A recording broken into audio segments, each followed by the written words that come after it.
When I woke up in that hospital room, my body barely hanging on, the first thing I asked was, "Did my parents come?" The nurse didn't answer me with words. She just looked away, pity clouding her eyes. I was in a coma for 3 days. 3 days teetering between life and death after a car crash that shattered my ribs, fractured my spine, and nearly stopped my heart. 3 days where no one from my so-called family showed up. Not my father, not my mother, and certainly not my golden boy brother Mason. Please subscribe to our channel and tell us in comments from where are you watching this video. The nurse later told me it was my neighbor. Yes, my 74-year-old neighbor who found me unconscious in my car, slumped over the steering wheel in the freezing cold. She called 911. She waited until the ambulance came. She even visited me. But my parents, the people who raised me, they never even called the hospital. And this wasn't the first time they abandoned me. I should have seen it coming. They always made it clear I was the extra, the unwanted one. I was the daughter who ruined their retirement plan, who cost too much with her asthma meds, who should have married rich like her brother. Every major milestone in my life, graduation,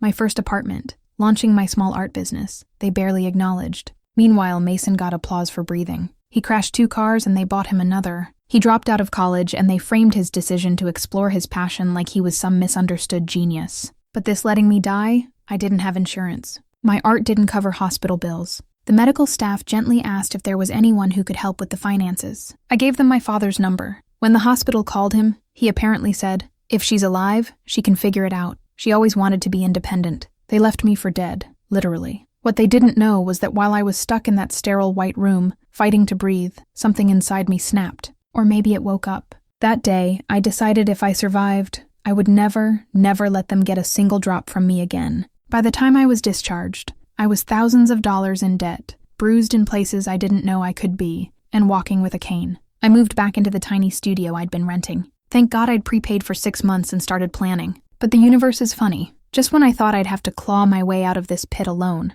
I got a call from an attorney. Apparently my great-aunt, one I'd only met twice, had passed away and named me in her will. Her voice had always been kind when we met, her eyes full of something my parents never gave me, respect. She'd been following my art, apparently, quietly supporting my online work. When she died, she left everything to me. Her estate, her land, her investments, all of it. And that's when the real story began. When I stepped into the attorney's office that following Monday, I still had a limp from the crash and bruises on my arms, but I held my chin high. I was handed a folder, thick, legal, overwhelming, and inside it were the details of a fortune I never knew existed. My great-aunt Evelyn had been wealthy, quietly, brilliantly. She'd never flaunted her money because she didn't trust people like my parents. Her estate included a vineyard in Northern California, 3 rental properties in Oregon, and over $3 million in diversified investments. And she left every last bit of it to me with one line in her handwritten letter that brought tears to my eyes. To the only one in this family who knows what pain feels like and never turned cold.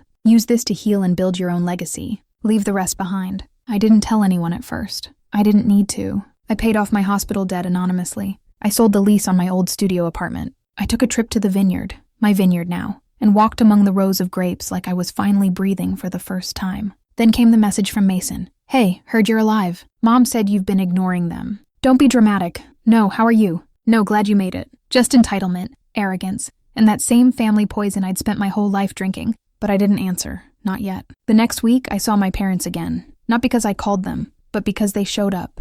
I'd quietly listed my aunt's beachfront condo for sale, and apparently they recognized the address. I opened the door in silence. My dad's eyes went wide the moment he saw the marble floors. My mother blinked at the luxury furniture. "Whose place is this?" she asked. "Mine," I wanted to say, but I smiled and said, "Can I help you?" They played nice at first. Too nice. "Oh, honey, we were so worried. We've been meaning to check on you. You look amazing. So healthy. That dress looks expensive. Is it designer?" I offered them tea. I served it in china with gold-rimmed cups, the ones I had shipped in from France. Then the act slipped. Dad leaned in and said, "We were talking with Mason. He said you might have come into some money. Your Aunt Evelyn died, didn't she? Sad, such a sweet woman." Mom added, "She always liked you. Anyway, you know your father and I were her closest relatives after you. We assumed she'd split everything. Maybe you can just transfer our share." I sat back stunned. No apology, no remorse for abandoning me in the hospital. No recognition that they were the reason I was nearly buried in medical debt. Just hands outstretched.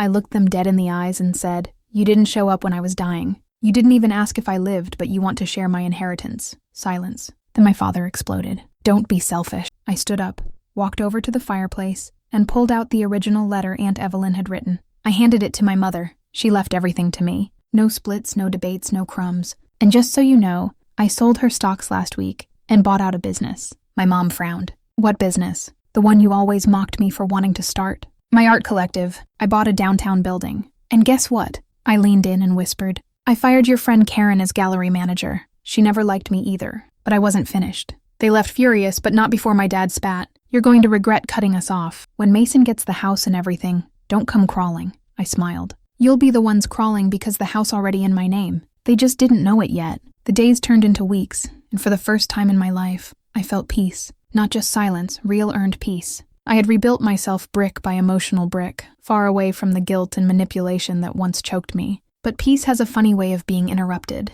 especially when your past refuses to stay buried. It started with a voicemail from Mason. Hey, they're selling the family house. Mom and Dad are freaking out. Something about overdue taxes. Anyway, not my circus. I'm moving in with Claire. Thought you should know. I already knew because I'd done it. When Aunt Evelyn left me everything, I didn't just inherit wealth. I inherited power. Quiet power, legal power. Hidden in one of the trusts was ownership of a private mortgage company. And guess who'd borrowed against the house 5 years ago and never paid it off? My parents. They thought the loan had vanished with some faceless bank. They never knew I'd bought the debt with a single signature. So, no, they weren't being evicted by some cold institution. They were being evicted by the daughter they abandoned in a hospital bed. I waited until the day the movers arrived. My father stood on the front lawn, red-faced, shouting at the truck driver. My mother sat on the porch steps, sobbing into a tissue like it was a performance she hoped someone would film. And then I pulled up, not in my old beat-up sedan that had been sold months ago. I drove my sleek charcoal gray electric SUV right onto their street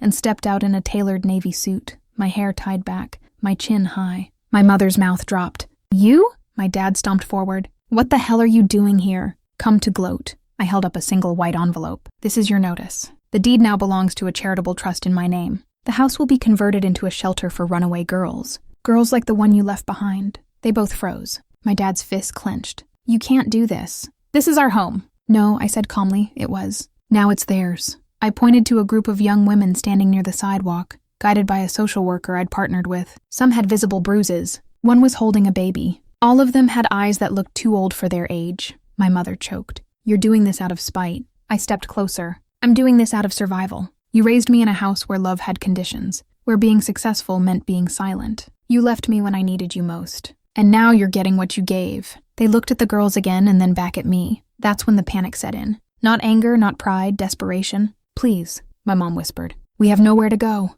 I leaned in, not with cruelty, but with clarity. You told me I was worthless without a job. Dead weight, a leech. So I got a job. I built a business. I inherited an empire. I rose. You don't get to climb with me now. They left that day with nothing but the bags they'd once thrown onto the sidewalk. The same sidewalk I'd once cried on after being kicked out. Poetic, isn't it? Weeks later, I held the grand opening for the new shelter. It wasn't just a house. It was a message carved into brick. You don't need to be accepted to be worthy. Reporters came. Donors wrote checks. I stood beside girls who reminded me of myself. And for the first time, my story wasn't about pain. It was about purpose. The final twist. A letter arrived the night before the opening. It was from a woman I'd never met, a retired nurse from the hospital I'd been admitted to. She'd recognized my name in the paper. Inside the envelope was a note and an old photo. Me unconscious with her sitting